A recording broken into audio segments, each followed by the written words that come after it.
Hey guys, I'm here with the patient, Shawn Alexander Allen. What do you like to be? What do you go on? Do you go by all three names or? Yeah, it's kind of weird. There's like ShawnAllen.com is like a country music star, so I was just like, I don't want to be a part of that. Right. I Yeah, feel like, my Twitter handle is like Jorge X, and I found out that is a radio DJ in Mexico who goes by that name. So interesting. every once in a while, I'll get people like direct messaging me in Spanish, asking me about like, hey, so and so is a DJ down there, or when. Oh, I get asked show dates a lot. Like when are you doing another show? And and I reply back in Spanish. I'm making up cities, so I'll be like, yeah, I'm in like Azteca. Just go there. And that was a horribly Mexican and racist thing to say, but yeah, Jorge X, Spanish guy. So I'm here with Shawn Alexander on the inaugural interview series that we've yet to determine a title, but it's tentatively called DS Conversations, which I guess works, but I was going with, there was another one I wanted to go with that my editors just hated, but I loved it, and so did everyone else. It was called just The Indie Hole. So, yeah, wouldn't it be great? Like, hey, I just came out of, like, George's Indie Hole or DualShockers Indie Hole. I was like, that's a great title. And they're like, no, man, come on. And then I went with another one that sounded super snobby called, I did, like, I made up fake Latin, so I was like, Gamma Obscurica. So, Latin for, like, obscure video game or something like that, but I don't know. So, for now, it has three titles. So, DS Conversations, Indie Hole, and Gamma Obscurica. But DS Conversations is the best one. I know that really bums me out because I just like Al- I've had indie hole on my brain like all day. I was like, Although really DS is not good because there's the system, the DS. yeah, it's weird when we do things and we want to like, yeah, we're from DS, and they're like, you're from a Game Boy? Like, no, we're not a Game Boy fan site. Yeah, you Sorry. definitely have to call yourself DualShockers. Yeah, so like I said, I'll work on the title later on. But thank you for coming on. Thank you for being so patient. Yeah, no. Thank you for having me. We've been meaning to kind of finally get together. I've known you for years already, just kind of through Yeah, random on and off. events, Yeah. and for years you've been working on your game, Treachery and Beatdown City. How about Yep. you give us a little rundown on what's going on? What is the treachery going on in Beatdown City? Well, so the story is that it's kind of in a weird dark humor, like mirror of current era events. So the world's economy is falling, is like unstable, and the president Barack Obama shows up to East Fulton to do a summit at the UN, and during that summit he disappears. And later on in the day, and in Times Square, a video pops up on the news, and it's like it interrupts the news, and it's the Ninja Dragon terrorists are claiming responsibility for taking him hostage, and they want $1 trillion to give him back. And then the mayor, the corrupt billionaire mayor, Mike Moneybags, demands more money from the federal government, billions, just to allow the EFPD to investigate. And so the head of the police chief, Antonio Santiago, he realizes like he can't do anything because he'll be stopped if he tries to do anything. So he calls his daughter, who's in the police academy, and tells her to go get they share the same friends. Bruce, her name's Lisa, Bruce and Brad, to come along and meet him at City Hall, and that's where the story sort of begins. So it's an adventure to rescue the kidnapped president, Yep. Barack Obama, which is Mhm. I love that name, by the way. That's every time you say it, I just kind of giggle a little bit inside. Um, yeah, so let's get a little bit. How long have you actually been working on this game? In concept, it's been in development since like 2009, probably. Was this back in your Rockstar days? Yeah, it was kind of like just a concept, like a lot of art and just writing and coming up with a lot of ideas that a lot of them I kind of threw away. But I had this idea for like 3, maybe 4 characters, and like Brad like was the big wrestler character. He was the first character I made sprite art with, and then Lisa, I Actually I made Bruce also, and I had like this vague idea for Lisa, but I'm not like back then I was really pretty terrible at drawing women, and I've gotten a lot better since then. But also I just thought of it as a good opportunity for, you know, my wife who she's a fine artist. She does mostly like feminist artwork, so she paints women. She's really amazingly talented, and I thought, you know, and she really wanted to be a part of this project, so I said, you know, like let's collaborate and you'll make the character, the female character Lisa. And she, you know, like kind of to weird like spec of like 90s, 80s like accessories, but like also trying to make her not overly sexualized, because Right. I didn't think there was any point to that. I think you can make someone, and also making her kind of buff, so she's like very muscular, kind of like I'm kind of trying to get rid of the whole weak woman. Right, because the same woman is beating dudes up, so Yeah, you kind of have to make it somewhat realistic. It's not going to be a 96-pound, you know, girl from, you know, Dead or Alive or something trying to beat up these grown men. Exactly. And yeah, so then that kind of grew from there, and then we started building it out in Game Maker, and we worked on a prototype until about October 2012. And then this was after I had left Rockstar, and then we, you know, were in talks with Sony about trying to bring the game to PlayStation Mobile, and then that started around October. But then, you know, we had Hurricane Sandy, so that kind of like, not like we started working and then lost 2 weeks of work because like we had no power. And then, you know, so we've been just pretty much working on PlayStation Mobile ever since, and we're looking to build it out.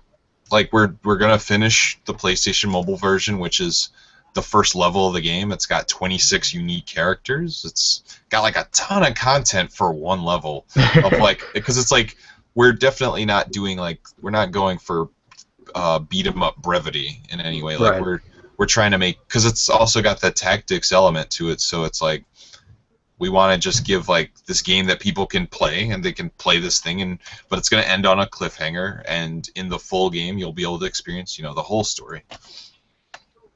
And like I said, it's basically just you and your wife working on this. And I have a programmer. He does all the programming. I do like. But you're doing a lot of the work. Yeah, he does. Well, he does all the programming. The game wouldn't exist without him. Right. But like. Yeah, and that's key. That's absolutely key. He's like super like the rock of the project. But I like came up with all the game design. I did all the pixel art, all the animation for. Like it's really hard doing 26 unique different ways of how to attack, and like I do most of the character design. My wife always I let her, like, not let her, but I ask her. No, I ask her to like look and tell me like if I'm doing things wrong, or if like, and I ask for her to, you know, just make sure that everybody's like, you know, looking good, and especially just I try to take a concerted effort, because I have her looking over, that I want to make like, you know, women characters, like enemies or whatever, that are good and cool, and, you know, like just really trying to avoid the whole like stereotyping of everything. And how is she on her feedback when you come up with a character design? Is she nice about it, or is she just flat out like, no, that's not how real people move, that girls don't look like that, what is wrong with you? Or yeah, what's kind of her approach? She's very supportive. It's all of the characters have profile pictures where like you'll be interacting with them on like in kind of like a Ninja Gaiden 1-esque like head talking to a head cutscene. And so that's where she gets really critical, because, you know, you're trying to make these characters, and sometimes like I make the ears too big, or she's like, you're making them look too old or whatever, you know. So she helps me like sometimes I've had to completely redraw people, because she, like, I do all my stuff in Sketchbook and then I bring it over, and sometimes going from like pencil and marker to pixel art makes it start to look like it doesn't translate well. And she's like, I went to art school too, but like her background is so, she just has a lot better of an eye for what's wrong about something like immediately. So she definitely like helps me with that a lot. I think I put a concerted effort into these characters so that she's And we even talk about certain things. Like we talk about like we'll see somebody and I say like I think that's like an interesting character to include, and she'll say like yeah like, and then I'll get to it and she's like yeah I think it looks really good. She's usually really supportive because I try to make a concerted effort to make these interesting characters, and she's like she talks about them and we talk about their backstories because every enemy has a backstory just like every player character has a backstory, because I want to make characters that look the way that they would act, if that makes any sense. Right. And are you using the inspiration for these characters? Are you just walk down the street and it's like, oh, there's that creepy construction worker. I'm going to use him for a model. Like Yep. who's maybe the most flamboyant example of one of the character, one of the inspirations for one of the characters that you're putting in your game? I mean, one of the bear characters is this guy who's like really ugly, and like his character's name is like he's called Ugly John, and it's like I saw this guy whose face was just like crushed up, and he had just like you just looked at him and he had like these cut off sleeves with this giant belt buckle with like jeans on, and I was like, I'm gonna make that character into the game, and so that was pretty much like one of my first enemies was him. And I think I had a sketchbook with me, so I just sketched what the guy looked like, and then came home and then started working on it. Is he gonna get a credit for the game at the very end? Like, are you gonna find Ugly John at some point and just be like, hey, guess what? You're in my video game? And I live in Lower East Side. I usually never see these people ever again. They just kind of come through, drink till they can't remember who they are, and then never come back. Oh, so your inspiration are really just drunken transients that just come through town. A lot of people. I mean, there's. I mean, also got a bit of fantasy in there. Like we've got like a biker gang in there that I've done a lot of research, like on Google Images, just looking for them. I just kind of stumbled into like idea of a biker gang that was the leaders are kind of based on creator wrestlers that we used to make. So then we decided to make a gang for them, and also like we've got cops, and I've tried to. One of the cops is there's a guy cop, and he's based on kind of a mix of this guy who was like this. It's two cops that are fairly notorious for their roles in the Occupy. There's this guy who's like this bald-faced dude who had like really pink skin, and he's like a New York sergeant. His name is Baloney something or whatever.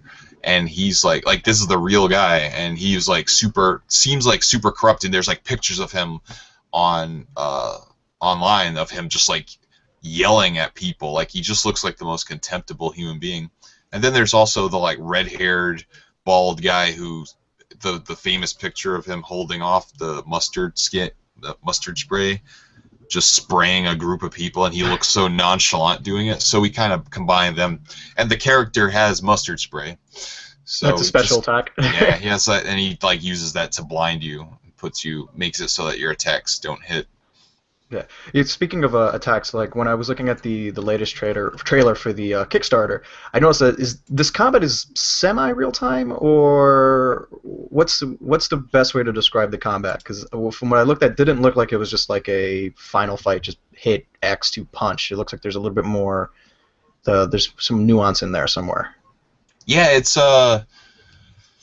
like definitely I love Double Dragon. That was Double Dragon on the NES is one of my favorite games of all time. I really loved Bad Dudes also, even though it's I still play it, and I like it's a very simple game, and I never actually really played River City Ransom that much, but Double Dragon 1 had this interesting RPG element to it where you would gain levels based on there was like a little experience thing, and you would learn moves as the game went on, and I thought that was great as like a single player option.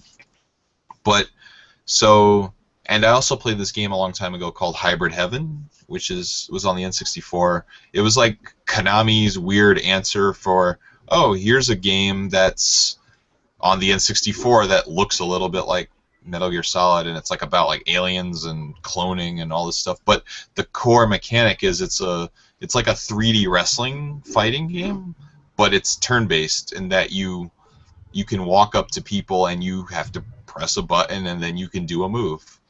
and or you grapple the person, and then when you're in the grapple, you press a button, and then you bring up a menu to do moves, and you learn all those moves by attacking people. And if you get hit with the moves, that's how you learn more moves. So I thought, and that game was like, it has a lot of problems. Like, it has this bad stealth mechanic.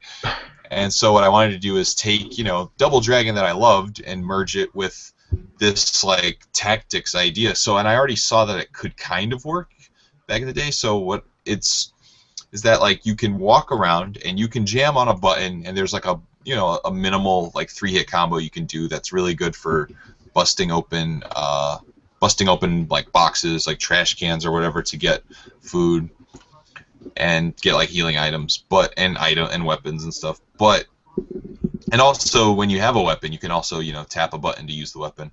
But we have this thing. We have a combo menu where you press the button and you stop everything, and you open, and you can select up to. You have a combo meter also, and you have fight points, which are called FP.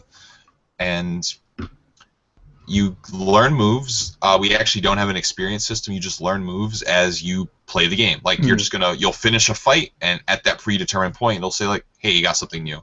I find, like, experience to turn people into, like, sociopaths. They're like, let's kill everything just to power level. And I'm like, no, like, you're going to have points on the path where you're going to get locked out anyway, so I don't want people to feel bad. And so you'll hit this. So you get this combo menu and you open it up, and then you have moves that you learn over time, and you can do up to 3 moves at any time, and based on the amount of FP that you have, that's what you have to put in. Moves like jabs or whatever have the lowest amount of FP, so then those are the most accurate, they're the most reliable, and doing those moves, if you hit 2 or 3 hits, you'll get put into a combo state, which gives you higher accuracy and gives you bonus FP for doing a combo. And then your next set of moves will all have a higher accuracy, and then you can use that to do bigger moves. So we have right now, you start off with a few jabs and like a chin shot, which is a little bit stronger of a move, but then you get a leg kick. And a lot of our moves have status effects to them too. So the leg kick will slow the enemy down. Their turns won't regen as fast. And when enemies attack, also they only attack pretty much in turn-based form. And then when they go to attack, you can pick to defend or to try to counter. And then you use FP or turns as that is. Yeah, it seems deceptively deep. It's because when you look at the screenshots and at a glance, it looks like an entirely different game than what you're describing. Yeah. And I think that's going to be kind of the pleasant surprise as soon as someone starts playing it. It's like, holy shit, okay, I can get into this. That's been how it's been. People check it out and they're like, oh, so this is like Streets of Rage. I'm like, just give it a chance. And then and then what we do, we used to tell them about the real-time component of attacking first, and people would get really stuck on that. And I found that just telling them about the menu and giving them an example and saying, hey, here's what you should do, they get into it and they're hardcore into it, and they're just like, oh wow, this is really cool, because I love beat 'em ups, but they tend to devolve into button mash fests. Right. Even a game I loved Dragon's Crown last year. It's art style discussion. I actually wrote an entire article about my wife's a feminist. I show her the game. She thinks it's a little weird. I think it's a little weird, but I also think, George Kamatani has the right to do what he wants. But the game is very deep, but I still find myself randomly jabbing on buttons, not knowing where I'm on the screen sometimes. And I think that's a certain type of fun. And also, fighting games tend to have this idea where it's you're fighting somebody else, you have this great amount of psychology, but when I was a kid, I didn't know how to do a Shoryuken. And I still to this day can't really play Tekken well, because it's a game that's all about like remembering, like everyone has their 10-hit predetermined combo that Yeah, and then you you're in can't your ever remember. you're in your air jungle for like 20 minutes, and it's you lose the match because you hit the button too late, and you're just trapped in a 36-hit combo. That's why I was never good at like a game like Killer Instinct, as much as everyone loves it. Oh yeah. I hated that game because you would play it against someone who knew what they were doing, and you just can't get a hit, and you're just kind of watching yourself get punched in the face 103 times. And I'm like, yeah, this is fun. And you also, you pretty much stick to the same moves because like you don't want to have to try to figure out all this stuff, and you play someone playing Marvel versus Capcom, and it's just like that's like that for me. Like I picked up a Vita when they had the Vita Lounge in like Manhattan when it was still coming out, and I picked up Marvel, and some guy's like, "Oh, you're playing? Let's play!" And he just destroyed me after he hit me once, and I was like, "Okay." And it's like I find in a lot of those games that I can't remember my options. I can't remember, and because I'm trying to remember what the moves are a lot of times, and then I'm like, oh yeah, I have that move, and I start spamming that move, and then someone takes advantage of that. So the gameplay here is I wanted to give people a lot of moves that they could do. So like that's why you learn all these moves, like a leg kick or an uppercut or whatever. You're not having to remember any of that stuff. It's all on a menu for you. But the thing is the things you do have to remember is that higher points means it's less likely to hit. Like that enemy, it might miss, an enemy might counter it. Grabs. It's a high risk, high reward type. Exactly. Situation. So and you just have to remember that like lower hits are more effective, but you want to build what you're doing because enemies have a lot of HP and you can chip them down. And also enemies, they change their behavior as their HP goes down, so they start to get a little bit more aggressive as they get down. Like a guy might be just like the punk character, he tries to kick dirt in your face a lot when he has high health because he's just like, I want to reduce your options. So you can then grab him, which is immune to that, or you can just try to like whittle him down. But as you whittle him down, he starts punching you more. So you might want to try to pull out like a big throw to try to get rid of him quicker because he might whittle your energy down very fast. And it starts to get very intricate when you get into like 2-on-1 or 3-on-1 fights, because on like a 3-on-1 fight you've got one person who's a support character who will be casting buffs on the other two characters, and then the other two characters will probably be two different types, so they'll be trying to go after you from two different ways. So you might like want to walk up to some guy, uppercut him, and then turn around and do a pile driver on the other guy. And so you're not having to think about any of this. You're just like saying like, okay, whenever I open this menu, here are my options. Are you finding any issue as far as balancing? Like, what's been the most annoying part in trying to figure out this combat?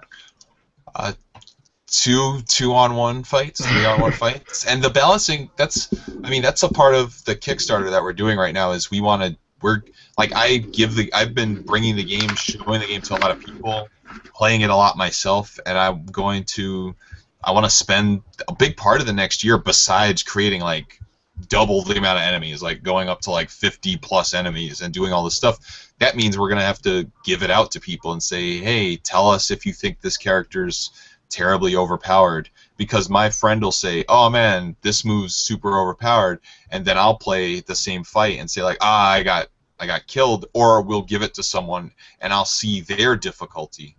So it's going to be like, I think a big part of this Kickstarter is actually like the community aspect of it, of trying to get the game out to people. Like every single person will get it at least like 2 or 3 months early. So they'll be able to give us feedback, whereas like people at like a $40 tier can get it whenever we're like ready to like show off a stage. We'll just say like, hey, here, like break it, do what you want with it, play it as much as you want.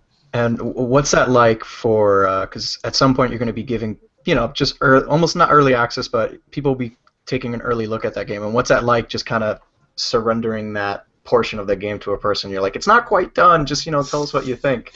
It's almost like judging your baby while it's like 6 months in the womb and not born yet, and it's like, what do you think so far? Like, what's that gut reaction like when you're just handing it over to someone for the first time and they're trying it out? Like, what's going through your head when that happens?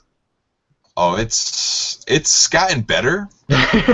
Our first time was at GDC last year, and Sony had their PlayStation event where they like let us, and I had the weird our game. it's crazy. Like, we were having some loading issues, and the game wasn't, like, the moves were having a hard time loading. So once you got into the fight, as soon as the enemy decided to go or you decided to go, the game would have like a little stop to load whatever had it need to load. And then when all that stuff was loaded, everything was fine. And I was like, I did the weird like AAA thing, and I was like, okay, you know what we're gonna do? We're gonna have a hands-off demo.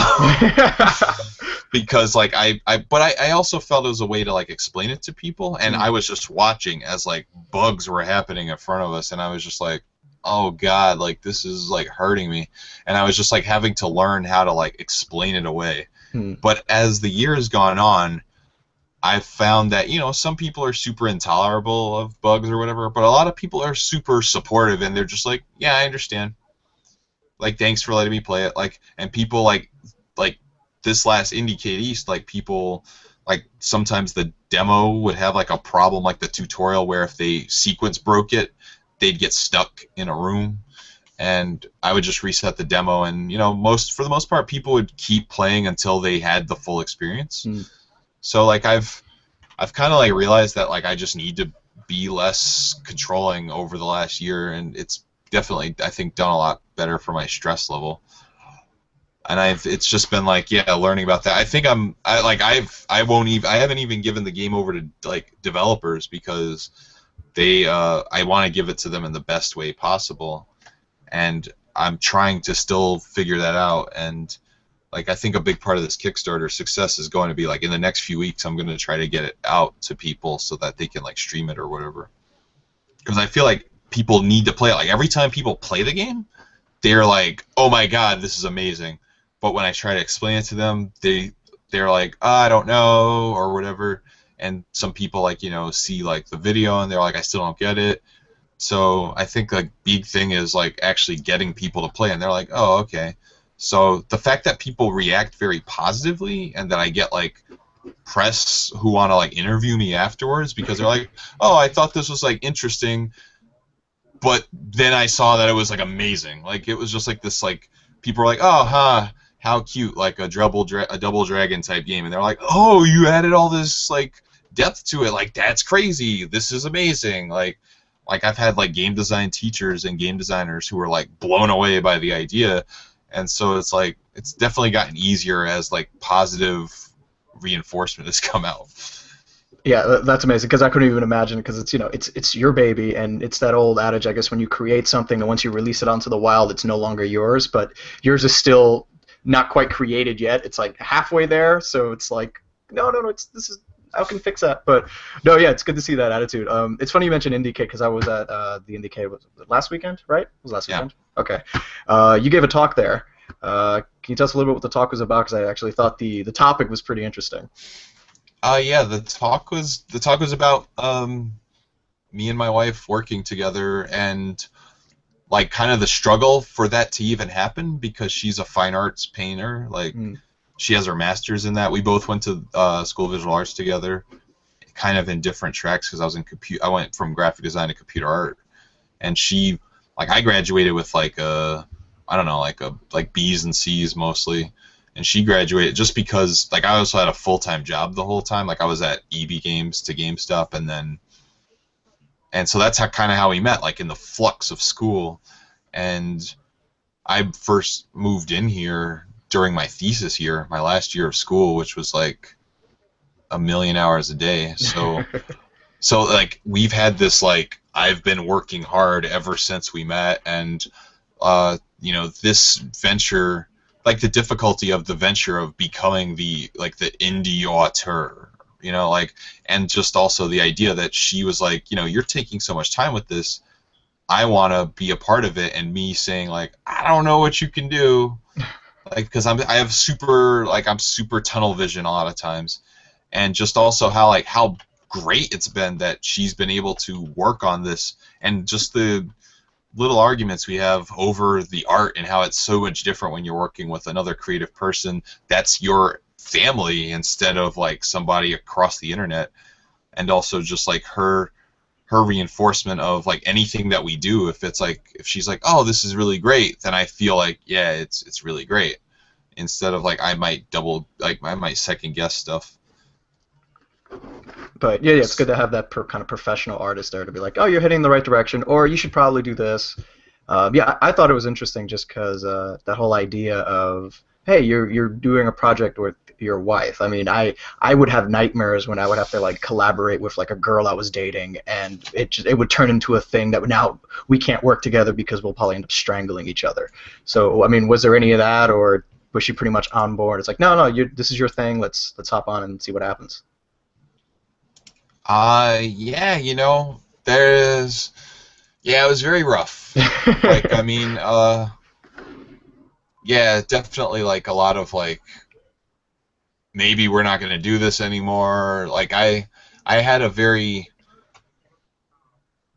specific vision, and just like I wasn't able to communicate it. I was like the classic art director who just didn't know what he was looking for, and that doesn't jive. Like, I mean, it's terrible when clients are working with you. It's awful when your wife, who is used to being her own artist, like she does her own art. She paints.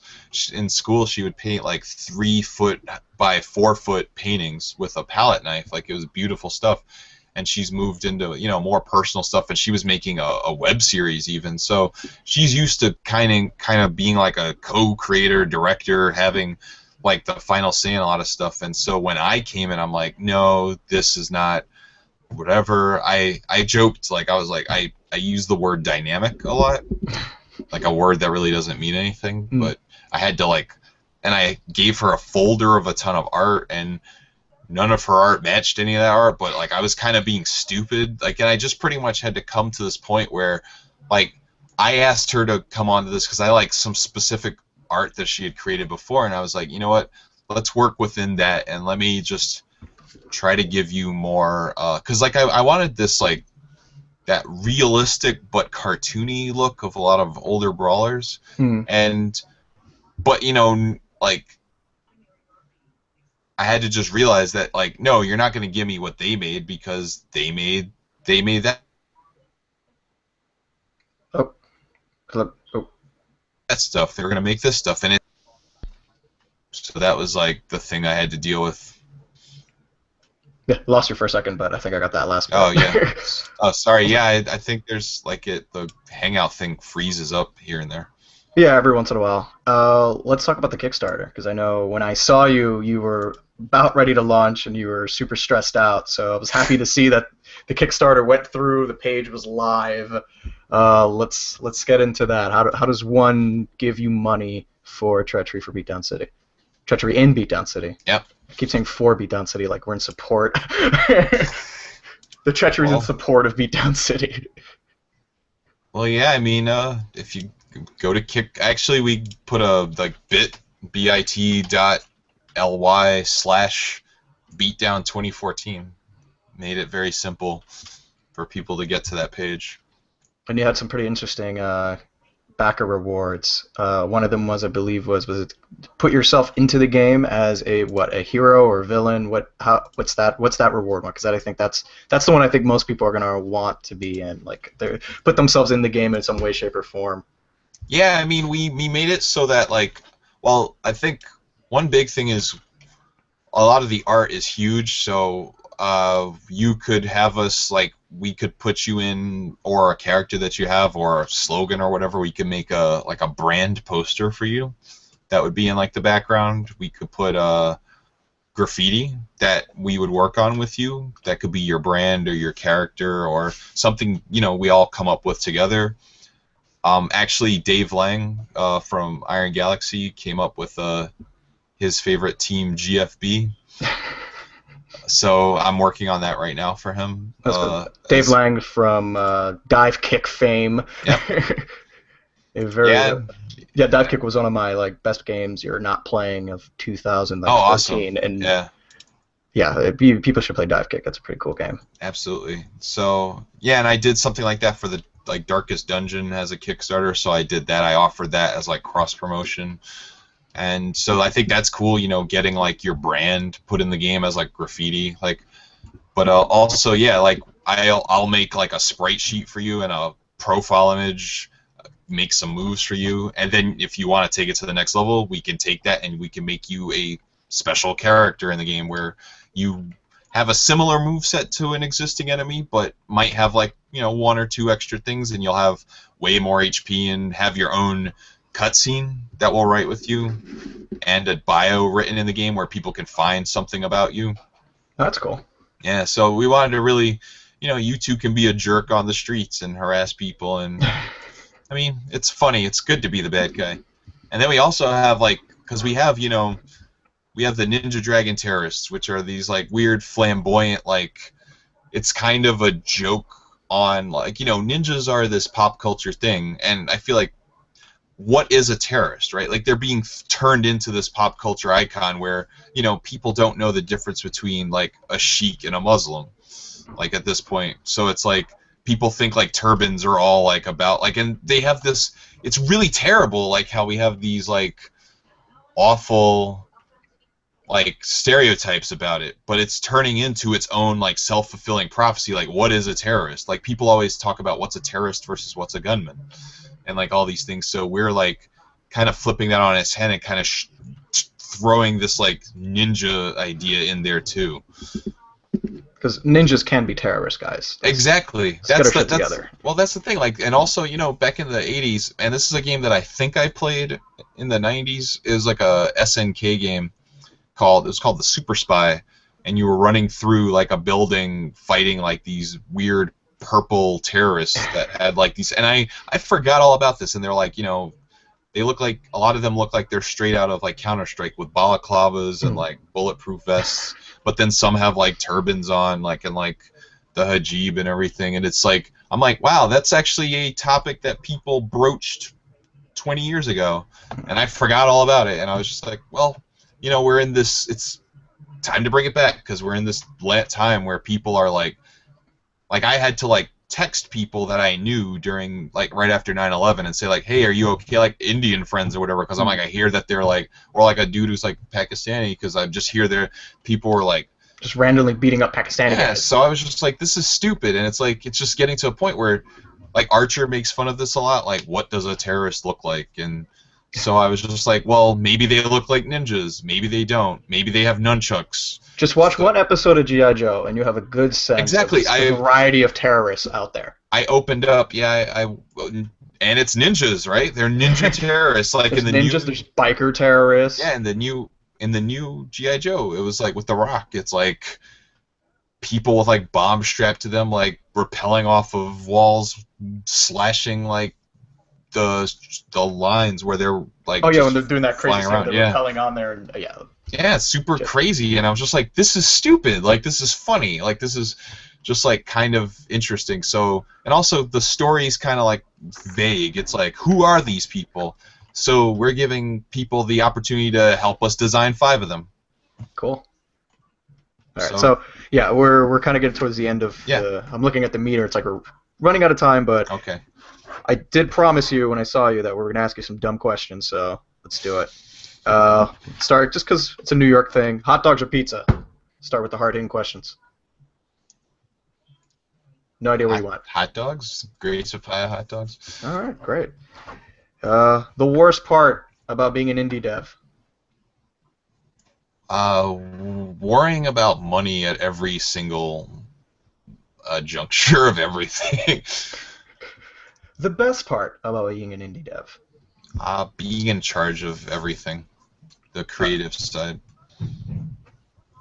The weirdest thing you had to do at Rockstar Games, if you're allowed to say.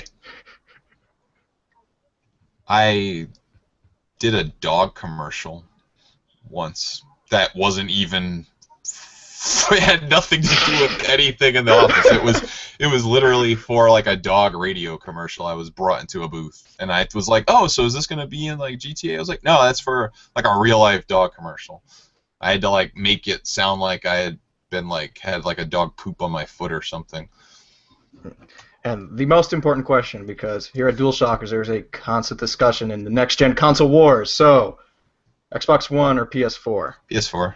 Yeah, I'm gonna. No doubt. Like I'm fairly console agnostic, and I'm more interested in the PS4 just because. Also, I want to be on the PS4. Like that's a key goal right here. I'm in talks. I would totally love to get out there. If Microsoft really wanted to, come out and invite me to their parties and say hi to me personally and like, give me hugs like all the Sony guys do, like because we're all friends. Like and it's not because it was before I could even develop, that I like became friends with people that are there, and they just have actively come out after everybody, and just they seem to be approaching the indies with just arms wide open, saying, "Come, exactly. Let's talk. Let's get your game on our platform." But also just come talk and like come out to dinner with us. Come to our party. Like they have a party at IndieCade every year. That's just like everybody just come. Like that's awesome. Like even if you're not on our thing, we just would like to talk to you and eat our food. So I mean that just seems like the most open-ended approach to it, to just say like, hey, you're people, we're people, we like people, let's be people together, instead of like always assuming like it has to be about business, because it's about business, but it's about just creating these relationships. You are trapped on a deserted island. Don't know how you got there. You just woke up, you're on a deserted island, what the hell? There's a TV hooked up to a generator, don't know where it gets its power from, but there is only one TV show you can request to watch your whole time that you're there. What would it be?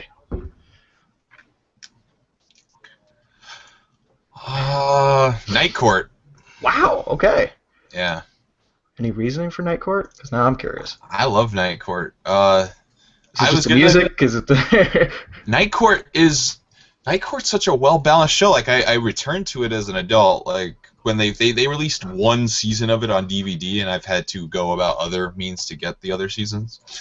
And it's such a well balanced show. Like they made a joke about like they have like black characters on it that are just black people. They're just people. Like I think that's fairly big for a sitcom, right? Most sitcoms make a big point. They're like, oh, this is the black character, but like Mac's on it, and they actually made a joke where they reversed roles from Gone with the Wind, and Harry, the white judge guy, he's just like, I don't know nothing about birthing no babies, and then Max smacks him, and it's just what I've never seen a sitcom that like kind of sub-referenced Gone with the Wind with a judge and his like assistant, but then they reversed like race roles too. Like so that's just a tiny little piece. Like that show I could probably watch forever.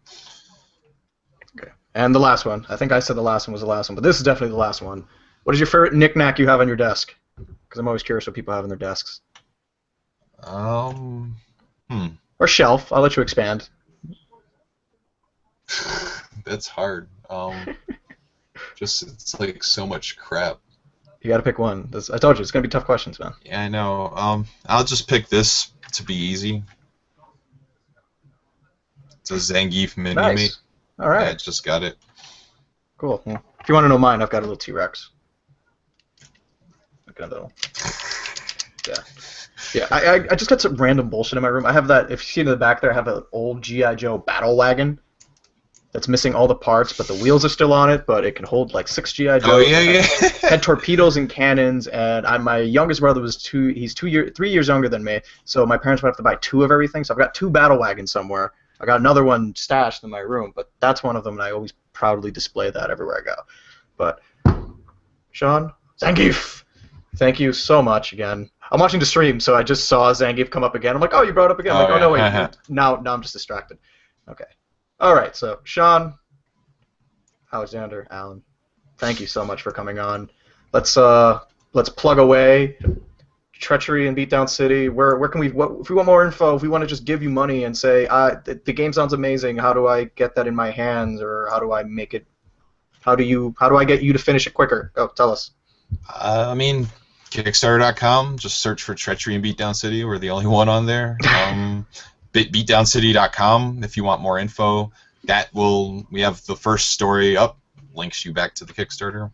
But there's also a ton of little info. There's a lot of info about like when I was in school doing animation, a lot about the inspiration of the game, a lot about our travels from last year going to EVO and E3 and GDC. We've even got some like celebrity shout-outs that who came by and checked out the game at E3. So that's pretty cool. And are you on the Twitters at all, or no? Do you just stay away from that Yep. at all costs? Twitter, well, the game's Twitter is Beatdown_City, but I mean, you could just follow me at a new challenger, NUCHALLENGER. So it's just the U instead of EW. That's cool. And I'll put that on the post anyway, just all the ways we can reach you. But I like making you say that because it can give you, and I'm gonna give you 10 seconds. Tell us why your game's so goddamn awesome. Go. Unofficially counting, but go. 10 seconds. So, I mean, Treachery Beatdown City is a brand new way to play brawlers. I love brawlers. Lots of people love brawlers, but they have problems. And we have our menu-based combat kind of cribbed from Fallout that makes it really neat. Awesome. 10 seconds. You got it. Once again, Shawn, Treachery in Beatdown City. Available. What platforms are we thinking again? Well, right now the Kickstarter is primarily for PC and Mac, but we're really praying for, that we can get on PlayStation platform. Cool. So you heard that, guys. Give Shawn all your money so he can make this really cool game, and therefore you can play, and then Shawn can continue making even more cool games.